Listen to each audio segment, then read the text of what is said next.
آج بھائی کی شادی کا دن بہت ہی تھکا دینے والا تھا۔ اللہ اللہ کر کے رخصتی ہوئی اور ہم اس لڑکی کو لے کر اپنے گھر آ گئے۔ دن بھر کی تھکاوٹ نے میرا پورا حال کر ڈالا تھا، مگر امی تھی کہ مسلسل کام پر کام بولے جا رہی تھی۔ میری دونوں بہنیں ازل کی ہڈ حرام تھیں۔ جیسے ہی گاڑی پوچھ پر آ کر رکی، وہ دونوں اتر کر اندر چلی گئیں۔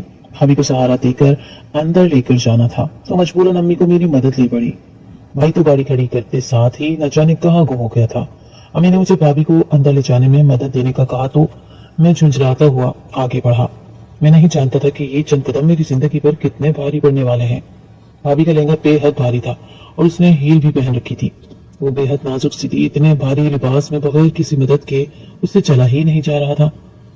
میں نے آگے بڑھ کر اس کا لہنگا درست کیا اور ایک سائڈ پر ہلکا سا اٹھا لیا۔ اس نے چہرے پر گھونگھٹ گرا رکھا تھا، مگر میں اس کی بھاری ہوتی سانسوں کی آواز سن سکتا تھا۔ شاید وہ تھک چکی تھی۔ اس کی خوبصورت حنائی ہاتھوں میں سرخ چوڑیاں بہت خوبصورت لگ رہی تھی۔ میں نہ چاہتے ہوئے بھی ان کی جانب دیکھنے لگ گیا۔ لہنگا پکڑے ہوئے جب میں اندر داخل ہوا تو سامنے میری کئی غزلیں موجود تھیں۔ انہوں نے آگے بڑھ کر میری جگہ لے لی۔ میں خاموشی سے سائڈ پر ہو گیا۔ دلہن کو سہارا دے کر وہ سب کمرے تک لے گئے۔ امی نے اسے سنبھل کر حجرہ غسل میں بٹھا دیا۔ کمرے کے کھلے دروازے سے میری سارا منظر دکھ رہا تھا۔ میری غزلوں سے چڑ رہی تھی۔ اس نے چہرے پر لمبا سا گھونگھٹ گرا رکھا تھا۔ پتہ نہیں کیوں میں بے اختیار اسی کی جانب دیکھے گیا۔ کچھ ہی دیر بعد سب لوگ اسے کمرے میں اکیلا چھوڑ کر دروازہ بند کر کے باہر آ گئے۔ میں بھی نہ جانے کس کام میں مصروف ہو گیا۔ تبھی مجھے موبائل فون پر مسلسل بھائی کی کال آنے لگی۔ اچانک میرے ذہن میں آیا کہ بھائی تو گاڑی گھر میں کھڑی کرتے ہی نہ جانے کہاں چلے گئے تھے۔ ان کی بیوی حجرہ غسل میں بیٹھی ان کا انتظار کر رہی تھی۔ میں نے کال ریسیو کی تو بھائی کی بوکھلائی ہوئی آواز میرے کان سے ٹکرائی۔ جو کچھ بھائی نے کہا اس نے میری سماعتوں پر جیسے ایٹم بم گرا دیا۔ وہ کہہ رہا تھا کہ وہ ایئرپورٹ پر موجود ہے اور اس کا پاسپورٹ گھر میں رہ گیا ہے۔ آج رات اس کی دبئی جانے کی فلائٹ تھی اور یہ فلائٹ وہ کسی صورت میں مس نہیں کر سکتا تھا۔ مجھے آدھے گھنٹے کے اندر اندر پاسپورٹ لے جانا تھا۔ مجھے یقین نہ آیا کہ میرا بھائی اپنی نئی نویلی دلہن کو حجرہ غسل میں بیٹھا چھوڑ کر خود دبئی جا رہا تھا۔ اس نے ابھی تک اپنی بیوی کا گھونگھٹ اٹھا کر اس کا چہرہ تک نہ دیکھا تھا، مگر بھائی عمر میں مجھ سے بڑا تھا۔ میں اس کا احترام کرتا تھا۔ اس نے جب مجھے ڈانٹ کر پاسپورٹ لانے کے لیے کہا تو میں گھبرا گیا۔ پاسپورٹ بھائی کے کمرے میں تھا اور اس کا دروازہ بند تھا۔ میں نے ادھر ڈھونڈا، شاید امی مجھے مل جائے، مگر مہمانوں کے ہجوم میں امی کہیں بھی نہ تھی۔ اس وقت میں یہ بات بھی نہیں کر سکتا تھا کہ بھائی ایئرپورٹ پر کھڑے ہیں۔ پورے گھر میں تماشا لگ جاتا۔ نہ چاہتے ہوئے بھی میں بھائی کے کمرے کے دروازے کے سامنے جا پہنچا۔ کانپتے ہاتھوں سے میں نے ہینڈل گھمایا اور اندر داخل ہوا تو بے اختیار میری نظر بیڈ کے درمیان میں بیٹھی ہوئی اپنی بھابھی پر پڑی۔ آہٹ سنتے ہی وہ اپنے آپ میں سمٹ سی گئی۔ اس کی چوڑیوں کی کھنکھناہٹ میرے کانوں میں پڑی تو مجھے شرمندگی سی ہونے لگی۔ شاید وہ اپنے شوہر کا انتظار کر رہی تھی۔ اس کی شادی کی پہلی رات تھی اور وہ یقیناً ساری عمر اس لمحے کا انتظار کرتی آئی ہوگی کہ کب اس کا شوہر آ کر اس کا گھونگھٹ اٹھائے گا، اس کے حسن کی تعریف کرے گا اور اسے منہ دکھائی کا تحفہ دے گا۔ یہ لمحات ہر لڑکی کی زندگی کے لیے سب سے خاص ہوتے ہیں، مگر اس وقت تو کمرے میں اس کے شوہر کی بجائے میں تھا۔ میں نے ذرا سا کھنکارا اور بولا، بھابھی اب پریشان مت ہو، میں معیز ہوں، آپ کا دیور، مجھے آپ کی الماری میں سے کچھ لینا ہے۔ اتنا کہہ کر میں آگے بڑھا اور الماری میں بھائی کا پاسپورٹ تلاش کرنے لگا۔ مجھے محسوس ہو رہا تھا کہ گھونگھٹ کے پیچھے وہ کچھ پریشان سی ہو گئی ہے، لیکن میں اسے نظر انداز کی مسلسل پاسپورٹ ڈھونڈتا رہا۔ کچھ دیر بعد پاسپورٹ مل گیا۔ میں اسے اٹھائے تیزی سے کمرے سے نکلنے لگا تھا جب مجھے اس کی پریشان کن آواز سنائی دی، کیا بات ہے، سب خیریت تو ہے؟ آپ الماری میں کیا تلاش کر رہے تھے اور میرے شوہر کہاں ہیں؟ اس کی آواز بے حد خوبصورت تھی۔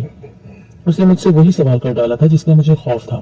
میں اسے کیا بتاتا کہ اس کا شوہر، جس کا وہ بےتابی سے انتظار کر رہی ہے، اس وقت ایئرپورٹ پر کھڑا ہے اور میں اسی کا پاسپورٹ لینے آیا ہوں تاکہ وہ یہاں سے کوسوں دور دبئی چلا جائے۔ مگر اسے بتانا تو تھا ہی، اس لیے میں نے بہت ہی مناسب لفظوں میں اسے بتا دیا کہ بھائی کو اچانک نوکری پر سے ایمرجنسی کال آ گئی تھی جس کی وجہ سے انہیں اچانک دبئی جانا پڑا۔ میری بات سنتے ہی وہ ایک دم خاموش سی ہو گئی تھی، یوں جیسے اس کے سر پر پہاڑ ٹوٹ پڑا ہو۔ یہ کہنے کے بعد مجھ سے کمرے میں نہ رکا گیا اور میں ایک جھٹکے سے کمرے سے باہر نکل آیا۔ بھائی نے شاید امی کو فون کر کے بتا دیا تھا کہ وہ ایئرپورٹ پہنچ چکے ہیں۔ کمرے کے باہر بھی ایک ہنگامہ بپا تھا۔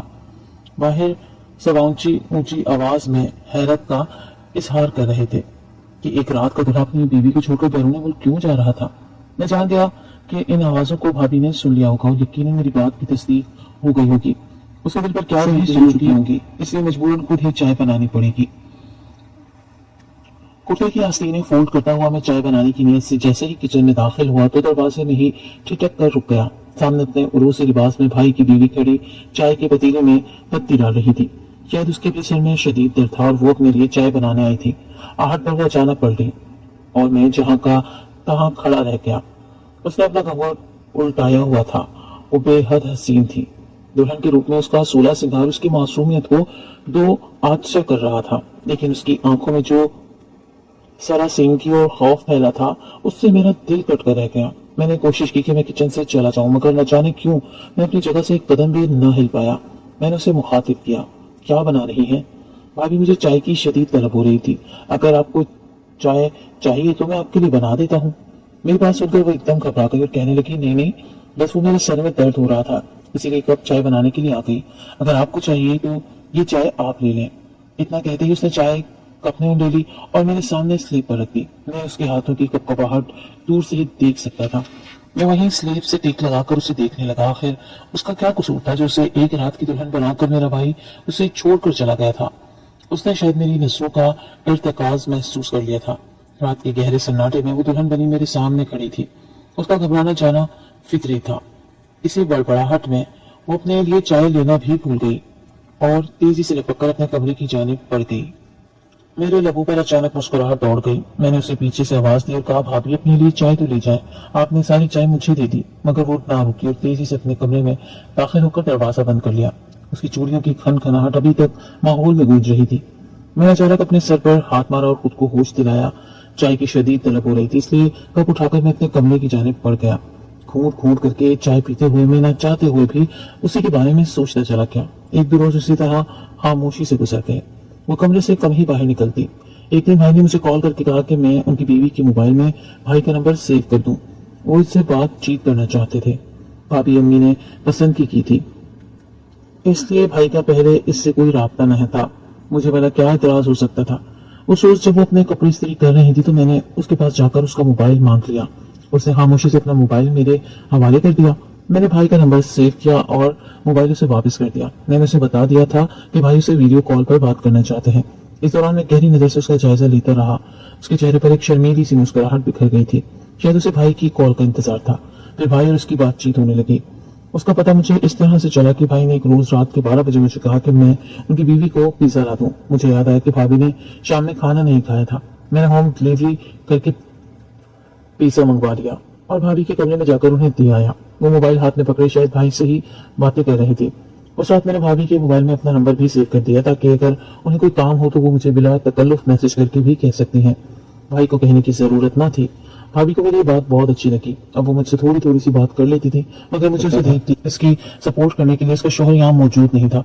मैं आते जाते उसके साथ हंसी मजाक कर लेता था। कभी कभी उसके लिए कोई अच्छी चीज भी ले आता था। वो बहुत खुश होती और फिर घंटों मुझसे बातें करती रहती थी। मैं उसकी मासूमियत देखकर दिल ही दिल में अफसोस करता रहता। न जाने उस बेचारी की किस्मत क्यों फूटी थी कि उसे भाई जैसा सख्त मिजाज शौहर मिला। अक्सर रात को जब मैं देर तक व्हाट्सएप इस्तेमाल करता तो देखता कि वो भी ऑनलाइन होती है, भाई भी। शायद वो दोनों आपस में वीडियो कॉल पर बात कर रहे होते थे। मगर एक अजीब बात थी, बज़ाहिर तो लगता था कि भाभी बिल्कुल मुतमईन है और अपनी नई जिंदगी में सेटल हो चुकी है। मगर अक्सर औकात जब मैं रात को पानी पीने के लिए किचन में जाता या कभी किसी जरूरत के तहत कमरे से निकलता तो वो मुझे लॉन में बेचैनी से टहलती हुई मिलती। एक दो बार मैंने उससे सिसकियां भर कर रोते हुए भी देखा। ऐसे एक रात थी जब मैं काफी देर तक जाग कर लैपटॉप पर काम कर रहा था। ये मुझे भूख महसूस हुई। मैंने सोचा कि किचन में जरूर कुछ खाने को मिल जाएगा। यही सोचकर मैं कमरे से बाहर निकल आया। किचन की तरफ जाते ही मुझे छत पर जाने वाली सीढ़ियों के आखिरी सिरे पर कुछ आहट सी महसूस हुई। मुझे यही ख्याल आया कि रात के इस पहर छत पर कौन हो सकता है। तजस्सुस के हाथों मजबूर होकर मैं दबे कदमों सीढ़ियां चढ़ता हुआ पर पहुंचा तो जो मंजर मुझे नजर आया उससे मुझ पर सातों आसमान टूट पड़े। मेरी भाभी सियाह रंग के बिल्कुल बारीक और अधूरे लिबास में छत पर मौजूद थी। छत की चार दीवारें मौजूद थी और कोई खतरा न था कि कोई कूद कर अंदर आ सकता है या फिर कोई उसे देख सकता है। उसके सियाह लंबे बाल खुले थे। चांद की रोशनी में उसका हुस्न छलकता पड़ रहा था। वो अजीब खोए खोए से अंदाज में चांद को देखी जा रही थी। फिर अचानक दोनों हाथों में चेहरा छुपाकर फूट फूट कर रोने लगी। मुझे समझने में देर न लगी कि उस वक्त वो अपने शौहर की कमी शिद्दत से महसूस कर रही हैं। मैं भारी दिल के साथ पलट आया। अगले ही दिन भाभी ने मैसेज किया कि उसे सर दर्द की दवा चाहिए। मैं जॉब से वापस आते हुए उसके लिए लेता आया। वो अक्सर मुझे छोटे छोटे कामों के लिए मैसेज कर दिया करती थी। मैंने उसे ओके का मैसेज कर दिया था, मगर ऑफिस में काम इतना थका देने वाला था कि न जाने कब मेरे जहन से भाभी का पैगाम निकल गया। रात को जब मैं अपने घर वापस आया तो सब घर वाले सो चुके थे। भाभी के कमरे का दरवाजा भी बंद था। उसके दरवाजे को देखते ही मुझे याद आया कि उसने मुझे दवा लाने का मैसेज किया था। मुझे बेहद अफसोस हुआ, मगर अब क्या हो सकता था। मैंने यही ख्याल किया कि हो सकता है उसने किसी और से दवा मंगवा कर खा ली हो। रात ज्यादा हो चुकी थी, इसलिए मैं खामोशी से अपने कमरे की जानिब बढ़ गया। लिबास तब्दील करके लेटने से पहले मैंने एक नजर मोबाइल फोन ऑन किया तो जो मंजर मेरी आंखों ने देखा, मेरे तो 14 तबक रोशन हो गए। भाभी के नंबर से मेरे मोबाइल पर चंद तस्वीर भेजी गई थी। जब मैंने उन तस्वीर को खोला तो हैरत के मारे और गंगसा रह गया। वो सब की सब बरहना तस्वीर थी। एक एक करके मैं सारी तस्वीर देखता गया, मगर वो सब की सब इंतहाई नसीबा थी। एक झटके से मैंने मोबाइल बंद करके वापस टेबल पर रख दिया। आखिर ये सब कुछ क्या था? भाभी ने रात के इस पहर मुझे इस तरह की नाजीबा तस्वीरें क्यों भेजी थी? मेरा दिमाग आंधियों की जद में था। यकीन नहीं आ रहा था ऐसा वो सब कुछ कर सकती है जो देखने में कितनी मासूम लगती है। बड़ी मुश्किल से मैंने खुद पर काबू पाया और सोने के लिए लेट गया। पूरी रात मेरी आंखों में वही तस्वीरें घूमती रहीं। नींद का क्या आना था, बस सोई जागी सी कैफियत में ही रात गुजर गई।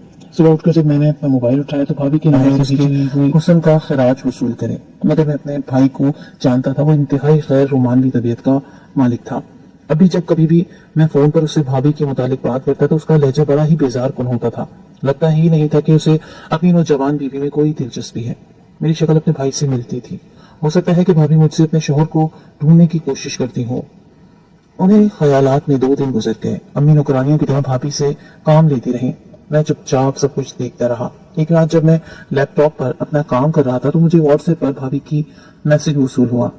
मुझे हैरत हुई कि रात के इस पहर उसने मुझे किस लिए मैसेज किया है। जब मैंने मैसेज खोला तो उसमें लिखा था कि उसने उस रात वो बरहना तस्वीर मुझे गलती से भेज दी थी। उन तस्वीर का मुतालबा मेरे भाई यानी कि उसके शौहर ने किया था और उसकी ख्वाहिश पूरी करने के ख्याल में बेध्यानी में वो तमाम तस्वीर उसने मुझे भेज दी, क्योंकि मेरी और मेरे भाई की व्हाट्सएप पर लगी हुई प्रोफाइल पिक्चर बिल्कुल एक जैसी थी। हमने अपने बचपन की खूबसूरत तस्वीर जिसमें हम दोनों भाई इकट्ठे खड़े थे वो डिस्प्ले में लगा रखी थी। शायद वो अपनी गलती पर बेहद शर्मिंदा थी। मैंने उसके मैसेज का उसे कोई जवाब ना दिया, मगर मेरे दिल में जो उसके खिलाफ एक बाल सा आ गया था वो खत्म हो गया। मुझे उससे पहले से भी बढ़कर उनसियत महसूस होने लगी, मगर अब वो मुझसे ना तो बात करती और ना ही मुझे किसी काम का कहती थी। उसके कमरे का दरवाजा भी और ज्यादातर बंद ही रहने लगा था। तभी अचानक वो हो गया जिसका हम में से किसी को अंदाजा न था। छुट्टी के रोज मैं ड्राइंग रूम में बैठा था और अम्मी मुझे राशन के लिए सामान लिखवा रही थी, जब अचानक मेरी बहन डाकिया से डाक वसूल करके अंदर आ गई। वो एक ब्राउन कलर का लिफाफा था। अम्मी और मैं दोनों ही हैरान थे कि हमारे घर तो साल कभी डाक न आई थी, आज ये लिफाफा कैसा। यही सोचते हुए मैंने लिफाफा चेक किया और उसमें रखा हुआ कागज बाहर निकाला। मुझ पर तो गोया पहाड़ ही टूट पड़ा। भाई ने भाभी को तलाक भेज दी थी और साथ ही एक माजरत भरा खत भी लिखा था, जिसमें भाई ने कहा था कि वो कभी भी पाकिस्तान वापस आकर अपने रिश्ते को नहीं निभा सकता, क्योंकि दुबई में उसने अपनी पसंद की शादी कर रखी थी। वो अपनी बीवी के साथ बहुत खुश था और वहां इसका एक बच्चा भी था। भाभी के साथ उसकी शादी अम्मी ने अपनी मर्जी से करवाई थी, इसलिए वो भाभी से माफी मांगते हुए उसे तलाक देकर आजाद कर रहा था। भाई के खत ने तो गोया मेरे पैरों तले से जमीन खींच ली थी। मुझे रह रहकर उस मासूम लड़की का ख्याल आ रहा था जो दिन रात नौकरों की तरह हमारे घर में काम करती थी और बदले में उसे इसके शौहर ने बगैर देखे बगैर छुए तलाक लिखकर भेज दी थी। मैंने सवालिया नजरों से उनकी जानिब देखा। वो भी खत पढ़ चुकी थी। मैं उनके चेहरे पर फैली हुई शर्मिंदगी देख रहा था। मेरे सवाल करने पर उन्होंने बताया कि वो मजबूर थी। उनकी बूढ़ी हड्डियों में इतना दम नहीं था कि वो सारी घरदारी कर सकें। मुझे बेहद गुस्सा आया और मैंने उनसे पूछा कि आप घर के काम काज के लिए कोई मुलाजमा भी रख सकती थी। एक लड़की की जिंदगी बर्बाद करने की क्या जरूरत थी। मेरी इस बात पर अम्मी के चेहरे